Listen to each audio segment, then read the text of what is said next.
بسم الله الرحمن الرحيم والفجر وليال عشر والشفع والوتر والليل إذا يسر هل في ذلك قسم لذي حجر ألم تر كيف فعل ربك بعاد إرم ذات العماد التي لم يخلق مثلها في البلاد وثمود الذين جابوا الصخر بالواد وفرعون ذي الأوتاد الذين طغوا في البلاد فأكثروا فيها الفساد فصب عليهم ربك صوت عذاب إن ربك لبالمرصاد فأما الإنسان إذا ما ابتلاه ربه وأكرمه ونعمه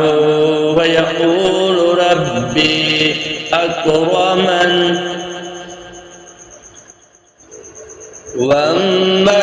إذا ما ابتلاه وقدر عليه رزقه فيقول ربي أهانن كلا بل لا تكرمون اليتيم ولا تحاضون على طعام المسكين وتأكلون التراث أكلا لما وتحبون المال حبا جما كلا إذا دكت الأرض دكا دكا وجاء ربك والملك صفا صفا